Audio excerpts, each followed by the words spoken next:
So a common question is, Harley, you travel a lot, how do you acclimatise to the heat? Well, it's Thailand now, it's hot as, it's very humid, it's probably like 90% humidity.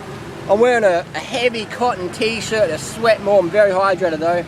I'm about to go for a run. I just sprinted here carrying this little durian on my hand, a little Montong durian here in fresh Thailand. I'm going to eat the durian and I'm going to run around the lake a few times. The durians are very heating, there's a freely over there. Durian's a very heating fruit, and it's high in sulfur, pretty high in protein for fruit, so it just sits pretty heavy. And having it for breakfast and then going for a run, it's just going to be making me sweat so much. But what it's going to do is it's going to make my run very hard, and that's going to give me an extra heat acclimatization, because there's a half marathon coming up on 12th of August I might do. It's in Bangkok. But if I'm going to do that, I need to get acclimatized to the heat now. So at least all the scientists recommend 2 weeks. I say, depending on what your diet is, I say a week to 5 days you can heat acclimatise to 100% levels. So I'm going to have my little durian breakfast, I'm going to go for the run, and I'm going to sweat, and I'm going to sweat, but I'm also going to hydrate afterwards. And I think the next few days my body's just going to start going, yep, we're in Thailand now, we can handle the heat.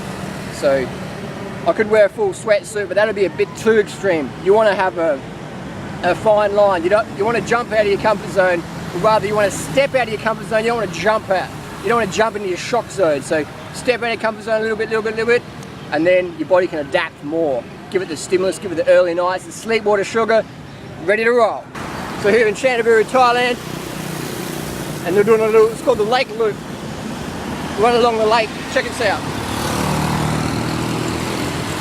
So this goes around the lake, and good training, do a few loops. There's a lot of things to do in Chantaburi, but bring your bike, definitely bring your bike, because it's a lot easier to get around with a bike. No bike, it's no fun. I'm just doing some running training because I've got a big race coming up in September, so I've got to get some running fitness up. Too much cycling. Oh, it's beautiful, look at this. Look at that. That's what it's about, man, fresh air. Getting amongst it. Getting amongst it. And if you've got a craving for fish, just jump in the ocean, jump in the nice clean Chantaburi lake, grab yourself a fish like a pelican and suck that baby back. Me, I'm going to stick with the plants, I'm going to stick with the fruits. I'm going to try and find freely somewhere around here. So this is the lake run. There he is. How many laps is that? Is that okay yet? Only two. Only two. Let's go run. Let's go catch it, stalk it.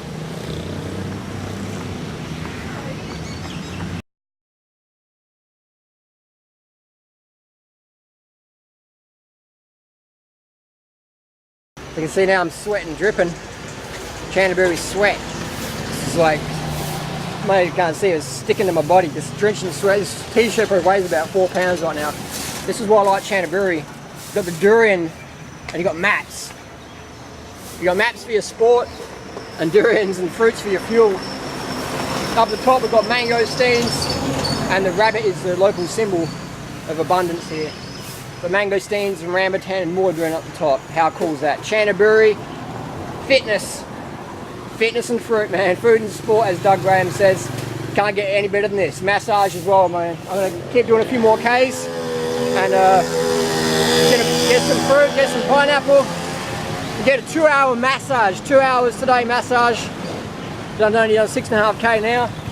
Just cruising, did a 2K, what I call a heart starter, where you run at a pretty decent level for about 90% of your max heart rate.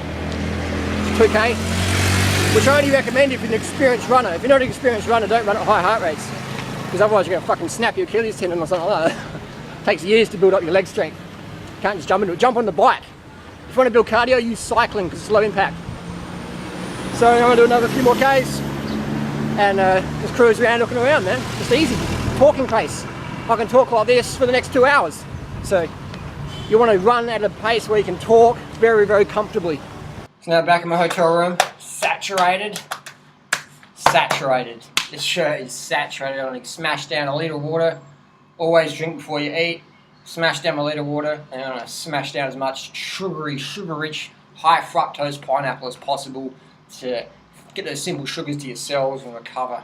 And then I'm going to go hit up a 2-hour massage, get a sleep, get back to work on the computer, sorted. There's how much sweat you want to have on your shirt. That's sweat. That's just all sweat. I'm gonna gather this up and put it on freely. That's all sweat. All sweat.